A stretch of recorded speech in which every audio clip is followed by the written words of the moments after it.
Hello, YouTube. Welcome to Histories.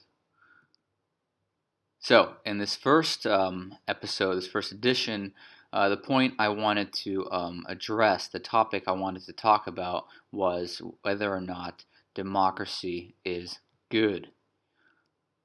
And there definitely is a bit of a U.S. Slant to it, but that's to basically simplify this question. So, first of all, we have to understand what is democracy. Well, it originates from ancient Greece. The term comes from the words, two words, demos, which means people, and kratos, which means power. So the people have the power. And often when we study democracy, we look back usually at ancient Greece as sort of being the original source of democracy. And when we look at democracy today, based on recent history of the Cold War, often people look at the United States. So these are the two examples that I'd like to examine today. So starting with ancient Greece, their so-called democracy was not super democratic. And what I mean when I say that is that a lot of people weren't part of the process.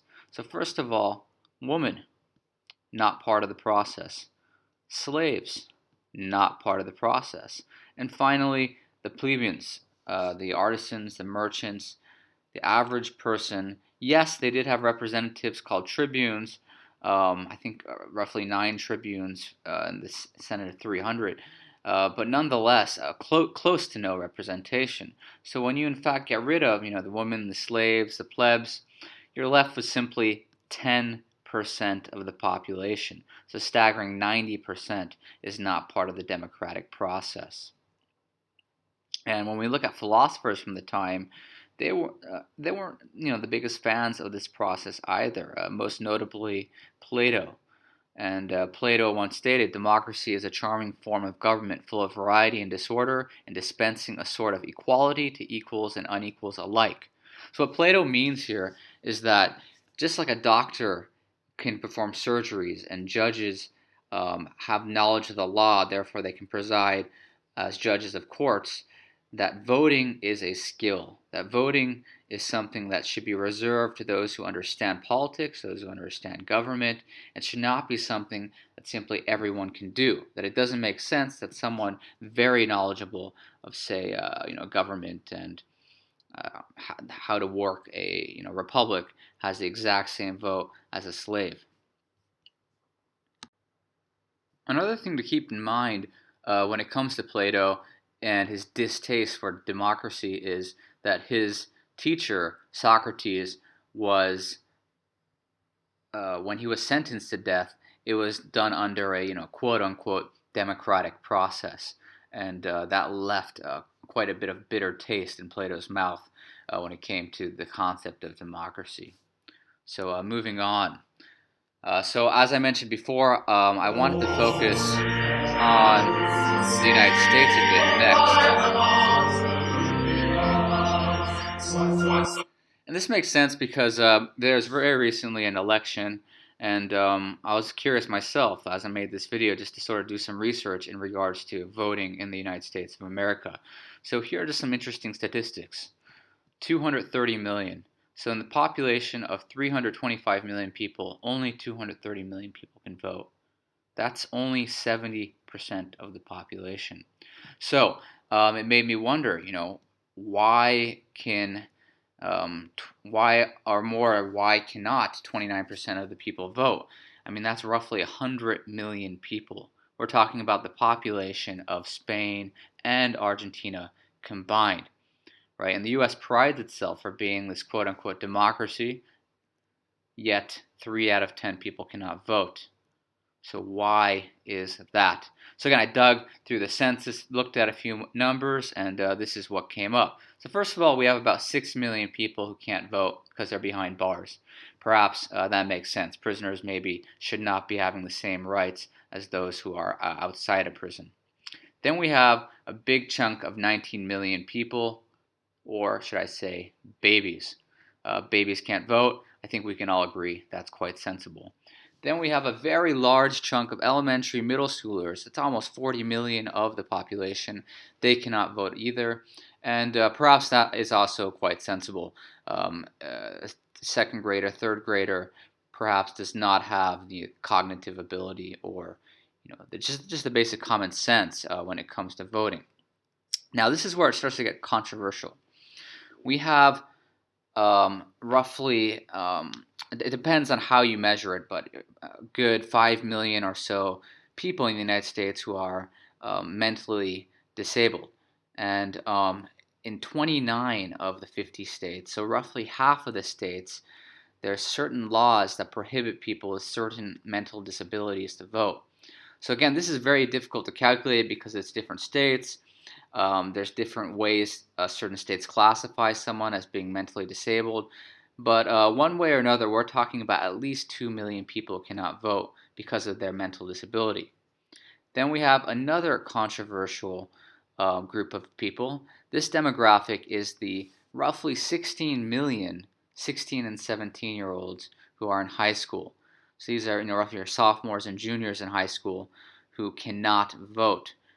While 18-year-olds, 19-year-olds can vote, the 17-year-olds, 16-year-olds cannot vote. Then you have another group, the foreign population. And this population of roughly 10 million people, and there's a picture of one, Dirk Nowitzki, a basketball player, plays for Dallas.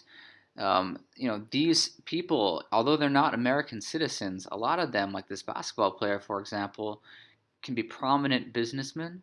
They might be celebrities on television. They might be athletes.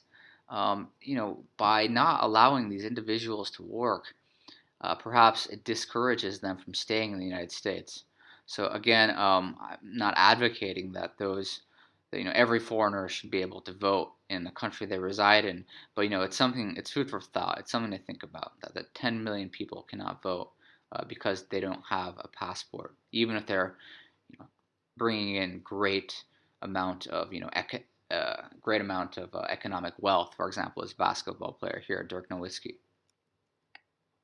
And of course, when it comes to presidential elections, we have the whole electoral college, which totally messes up the voting power, and that itself is a whole nother mess, which perhaps we can address another day.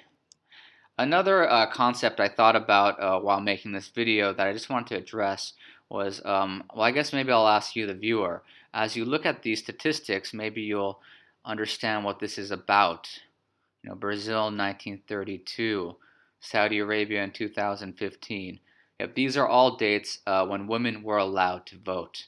So, as one who teaches ancient history, I sometimes feel a little guilty when I even use the word democracy, because it wasn't until the 20th century that half of the world's population, women, were even part of the conversation, right? With a few notable exceptions. But with the few notable exceptions, in most places, women could not vote, right? In fact, Switzerland, very progressive country, a socialist state, women were not able to vote until 1971. So again, something for just food for thought. Maybe I'll make a video about that another day. So I want to leave you with this concept of a spectrum, right? Ultimately, when we talk about democracies, there's a danger of just labeling things. Oh, that's a dictatorship, that's a democracy, that's a socialist country, that's a communist country.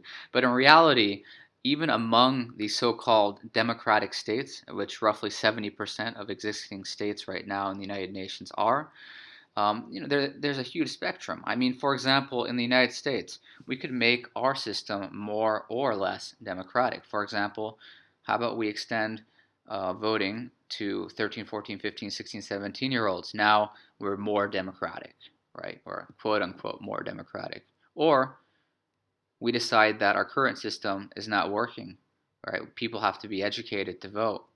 So we're only going to allow our 30% or so of the population with college degrees to vote. So now our voting population has dwindled from 240 million all the way down to maybe we're talking about less than probably 50 million people. So ultimately, every state, including the United States, is somewhere in the middle, right? And that's why there's a legislature. That's why we are constantly amending laws. We're creating new laws, and we're trying to find a balance in regards to what type of democracy works best. And making this video also reminded me of a quote by Sir Winston Churchill, who said, "Democracy is the worst form of government except for all others." And it made me wonder: is what he's saying true? Is what he's saying false? And ultimately, I don't know. And in fact, it just begs the question: is there a better system? And obviously made me then think, all right, what is the opposite? Well, the opposite of a democracy is a dictatorship. And I can't really think of a dictatorship that would work super well unless we had the super AI that made great decisions for us and just made all the right choices. But at the same time, when we look back into history, yes, the examples are slim. Right? Generally, dictators are associated with people like Stalin, Hitler. Generally, not the most popular list of people, but we do see the so-called benevolent dictators. Right? We see dictators that they run a state, or they run an empire based on a dictator system, and it brings about great success. Whether that be Alexander the Great, Alexander of Macedon, or Cyrus the Great, Julius Caesar, Ataturk. All these guys ruled with an iron fist, right? There's hardly any checks and balances. I mean, maybe with the notable exception of Julius Caesar, who was, perhaps you could call it checks and balances when he was stabbed to death by the senators. But for the most part, these guys just ruled, with iron fist alone. But it yielded tremendous political, social, and economic success. So when we come back to this question, is democracy good? Ultimately, my answer is I don't know. What do you think?